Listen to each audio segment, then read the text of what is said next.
नमस्कार दोस्तों, आप सभी का हमारे YouTube चैनल मन का वॉइस में स्वागत है।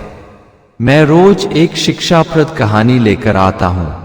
चलिए कहानी शुरू करते हैं। कहानी का शीर्षक है दुराचारी मंत्री व्यभिचारिणी रानी। एक नगर में एक शक्ति सिंह नाम का बहुत घमंडी परंतु शक्तिशाली राजा राज करता था। वह प्रजा का कोई ख्याल नहीं रखता था। वह प्रजा पर अनावश्यक कर लगाकर उसे बहुत परेशान करता था। राजा के अनुसार ही उसके मंत्री था।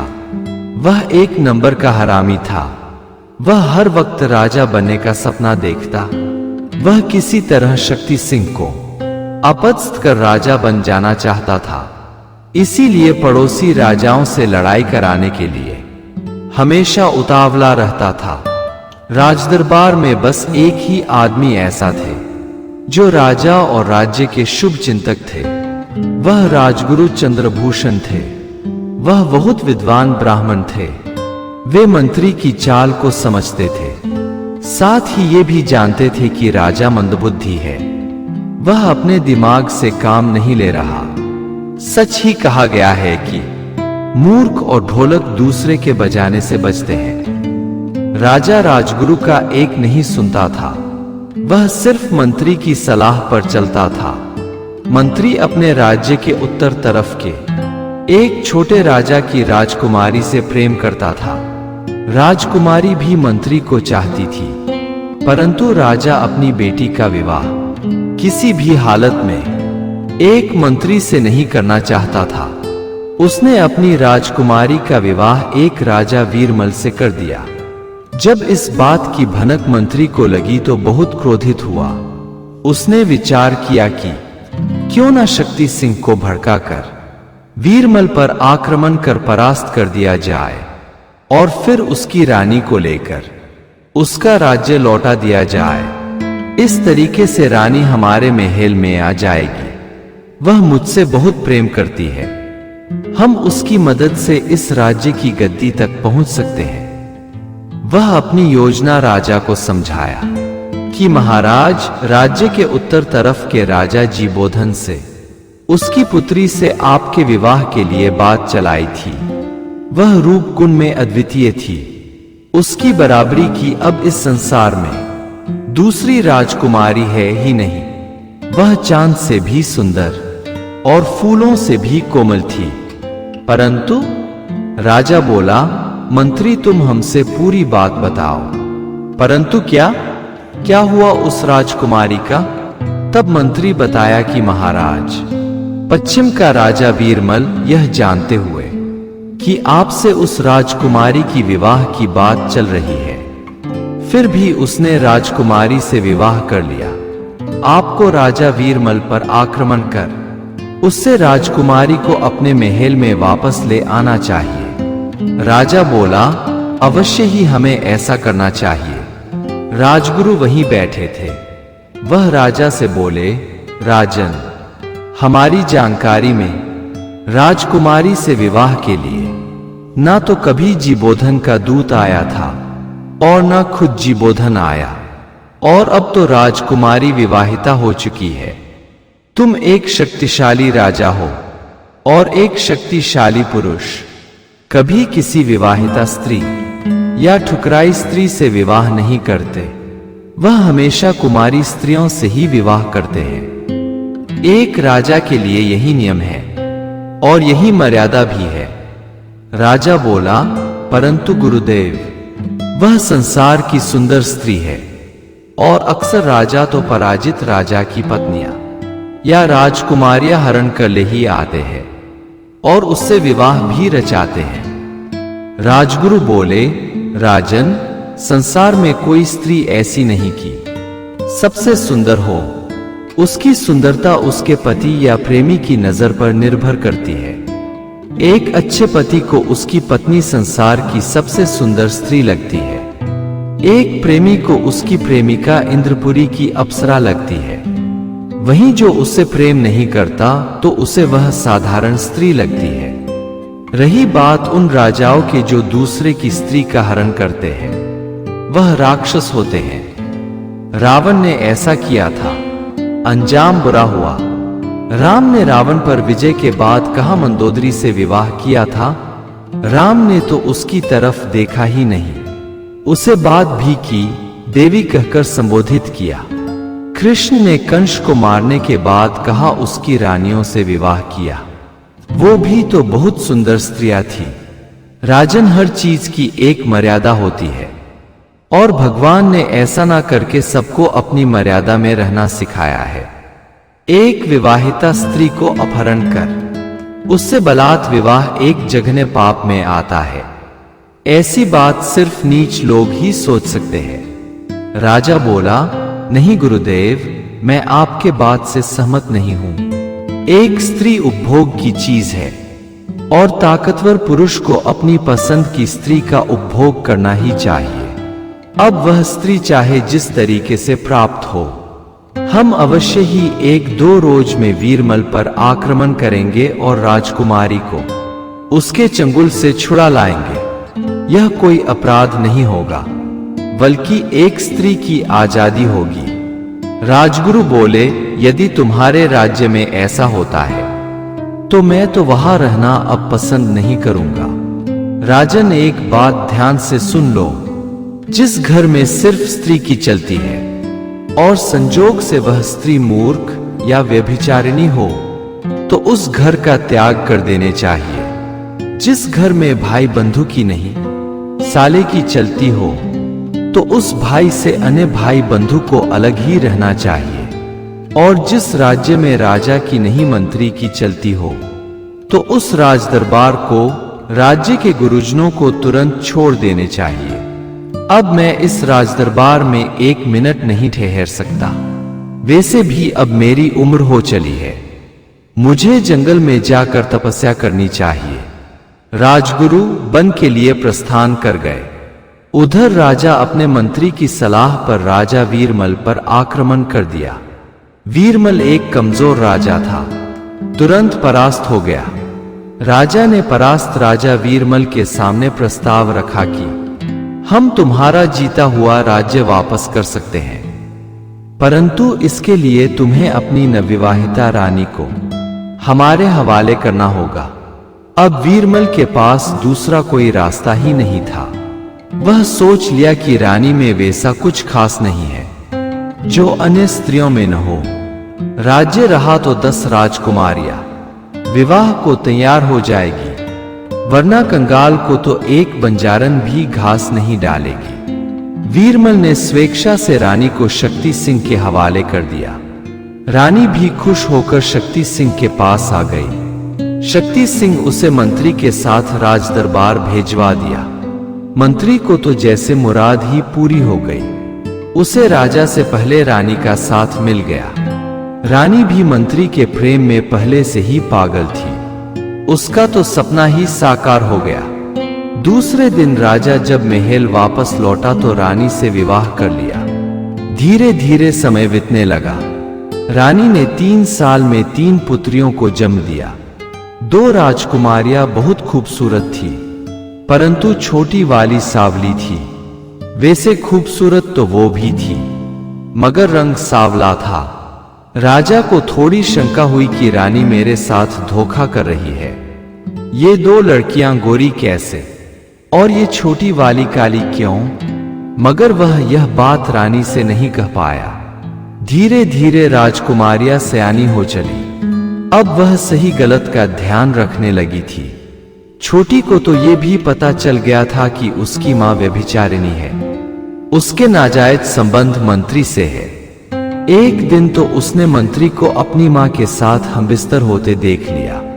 वह इस बात की शिकायत राजा से कर दी। राजा रानी के बजाय छोटी राजकुमारी पर ही नाराज हो गया। वह बोला, तुम्हें अपनी मां पर इतना बड़ा लांछन लगाते शर्म नहीं आई। उसने गुस्से में राजकुमारी को घने जंगल में छुड़वा देने का आदेश सैनिकों दे दिया। सैनिक तो भाई आदेश के पालन करने वाले थे। उसने ले जाकर राजकुमारी को बीच जंगल में छोड़ दिया। राजकुमारी कभी जंगल गई नहीं थी।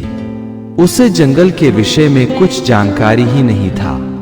वह जंगल में अकेली बहुत डर गई। डर के मारे जंगल में इधर उधर भागने लगी। संयोग से वह उस स्थान पर पहुंच गई जहां राजगुरु तपस्यारत थे। वह महात्मा के आश्रम में पहुंचकर रोने लगी। महात्मा उसे सांत्वना दिए और पूछे, तुम कौन हो, यहां किस लिए और कैसे आ गई? तब राजकुमारी ने सारा हाल विस्तार से बता दिया। तब महात्मा ने कुछ देर ध्यान लगाया और राजकुमारी से बोले, बेटी, तुम इस राज्य की एकमात्र राजकुमारी हो। वो तुम्हारी दोनों बहनें राजा की नहीं, मंत्री से पैदा हुई हैं। रानी और मंत्री दोनों व्यभिचारी हैं। तुमने जो देखा था बिल्कुल ठीक देखा था, मगर स्त्री की चालबाजी और मंत्री पर अतिविश्वास ने राजा को दिग्भ्रमित कर दिया है। हमें जिस बात की शंका थी अब वही हो रहा है। जल्द ही राजा बहुत बड़ी मुसीबत में फंसने वाला है। मगर तुम चिंता मत करो, यहीं आश्रम में रहो। जिस पिता ने स्त्री मोह में अपनी बेटी को जंगल में मरने के लिए छोड़ दिया, वह अब पिता कैसा, उसके सुख दुख से तुम्हें क्या। परंतु यह राज्य तुम्हारा है, प्रजा तुम्हारी है। समय आने पर तुम्हें ही सब कुछ संभालना होगा। बस आश्रम में रहकर समय का इंतजार करो। उधर मंत्री राजा बनने के लिए काफी बेचैन हो रहा था। वह रानी से बोला कि अब मुझसे रहा नहीं जाता, तुम एक उपाय करो। राजा से प्रेमालाप करते वक्त उससे एक दिन राज्य चलाने का अपने लिए अधिकार मांग लो। मूर्ख राजा आसानी से तुम्हें गद्दी सौंप देगा। तब तुम उससे सच्चाई बता उसे गिरफ्तार करा लो। वह तुमसे 20 वर्ष से व्यभिचार कर रहा है।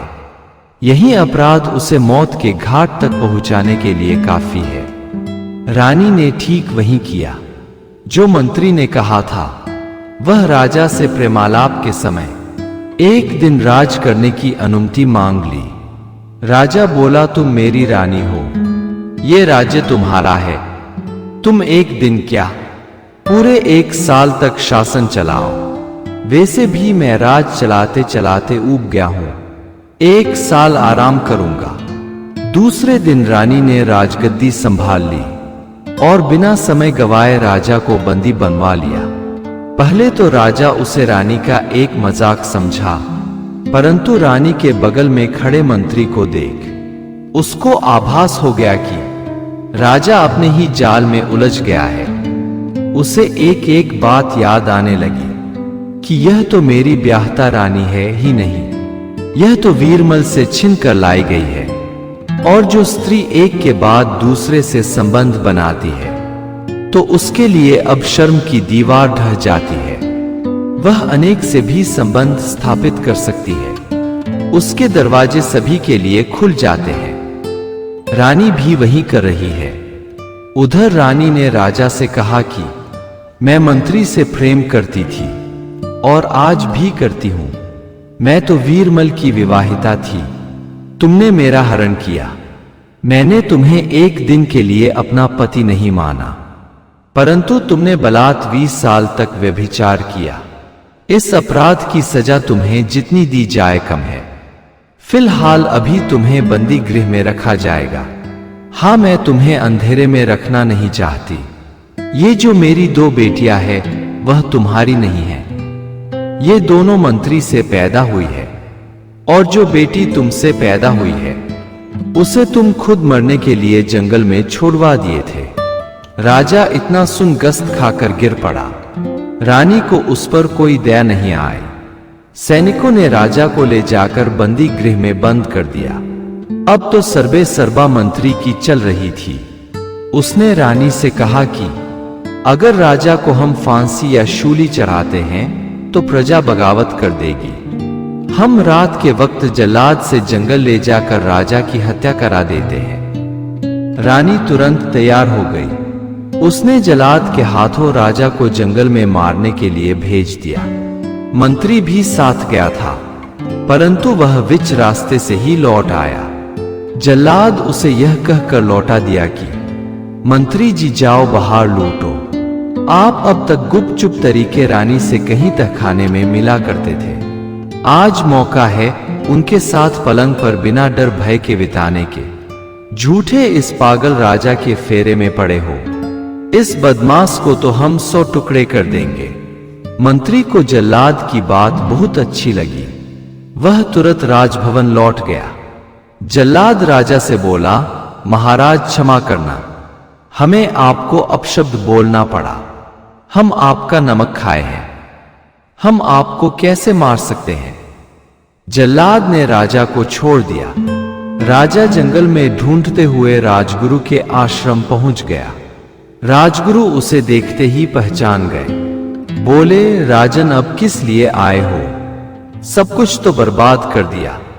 मैंने पहले ही मना किया, तुम्हें इशारा भी किया, परंतु तुम नहीं संभले। राजा फुट फुट कर रोने लगा। वह बहुत देर तक रोता रहा।